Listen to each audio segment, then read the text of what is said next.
The promise of productivity apps. Productivity apps are marketed as must-have tools for getting more done. From to-do lists to time trackers, they claim to streamline tasks and boost output. Many people turn to these apps hoping to optimize their workflow, organize projects, and achieve their goals faster. But do these claims always hold up in practice? Let's separate fact from fiction.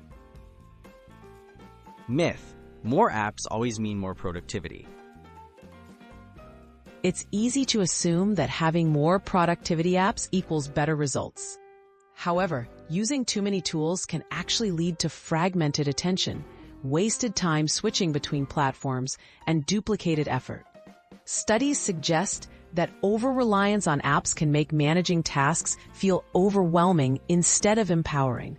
Sometimes, less is more when it comes to staying organized. Short-term boosts versus long-term habits. Productivity apps can spark temporary motivation, but lasting improvement comes from good habits. While a new app might initially help you focus or plan, real progress depends on consistent routines and self-discipline.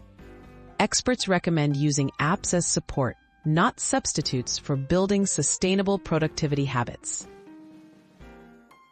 When productivity apps help most. For some tasks, productivity apps do make a difference. Teams managing complex projects or individuals juggling many commitments can benefit from clear digital systems. Apps can help track deadlines, share updates, and reduce forgotten tasks. The key is using tools intentionally and avoiding app overload. The verdict: apps are tools, not magic solutions. Productivity apps aren't a cure-all. They can support your workflow, but aren't a replacement for effective strategies or self-management. The best results come from combining the right tools with intentional planning, realistic expectations, and healthy work habits. Use apps wisely. And remember, productivity starts with you.